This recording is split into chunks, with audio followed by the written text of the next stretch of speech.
د ننګرهار ولایت په مرکز جلال آباد ښار او خوږیاڼو ولسوالۍ کې د ملي امنیت ځواکونو د ځانګړو عملیاتو په ترڅ کې د داعش د ښاري شبکې 4 غړي، 3 وسلوال طالبان، 1 انسان تښتونکی او 1 بل تن د قتل په تور نیولي دي. نیول شوي کسان د زمري په لومړي د ملي امنیت په ریاست کې رسنیو ته وښودل شول چې د ننګرهار سرپرست والي او د ملي امنیت مرستیال هم شتون درلود. د ننګرهار ولایت سرپرست والي تمیم عارف مومند وویل ملي امنیت ځواکونو د عباد الله، خلیل، بریالي او احسان الله په نومونو د داعش د ښاري شبکې 4 غړي او الماس فریدون غفران د وسلوالو طالبانو غړي د وسلو او مهماتو سره یوځای نیولي دي. هغه زیاته کړه همداراز ملي امنیت ځواکونو د اختر محمد په نوم یو تن چې مشهور پننګیالی دی، یو تن انسان تښتونکی او د سیف الرحمن په نوم یو بل تن د قتل په تور نیولي دي. ښاغلي مومند همداراز د ملي امنیت یادو لاسته راوړنو څخه ستاینه وکړه.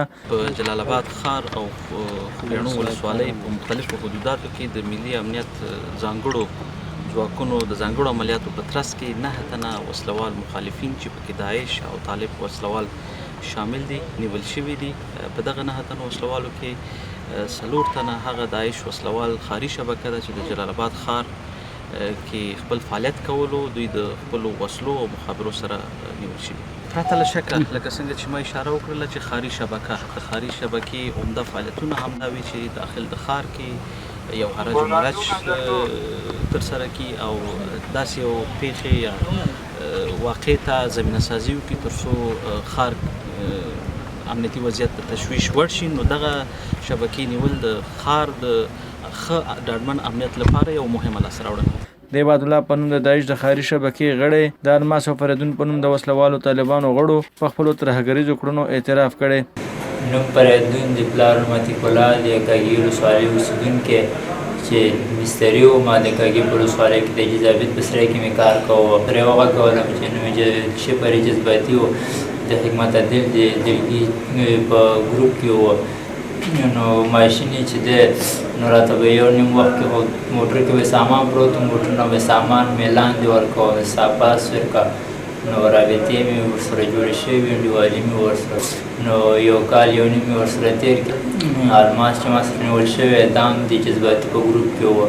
د حکمت عدل ولسوال دی او جذباتي چې دی په ګروپ کې و. الماس مې خپله ورسره لیدلی او الماس راسره و. زه الباس د سید عالم زوی د پیراهیلو اوسېدونکی سلیم په نوم کس او زه دعوت کړم او طالبانو ته یې مخه کړم او ورسره روان شوم. ما ورسره خبرې ومنله، ورسره لاړم کیلغو ته. کیلغو کې د حکمت په نوم چې مشهور پادل دی، د بیا ټوپک رتاره کې ماشینه او ورسره ګرځېدم. زما نوم عباد الله ولد محمد سردار ولد محمد حسن د ننګرهار ولایت د چپریار ولسوالۍ اوسېدونکی یم چې فعلي سکونت په چمتاله کې لرم. او باید یو تن چې په محبس کې بندي دی تقریبا 14 میاشتو راهیسې زما ورسره ملګرتیا جوړه شوې.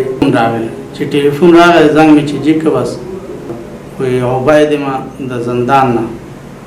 نو خبرې مې ورسره وکړې، دا هم راغلی و. نو 3 واړه ما راوغوښتم دې دفتر ته چې راځئ دلته کښېنو خبره به دلته سره وکړو.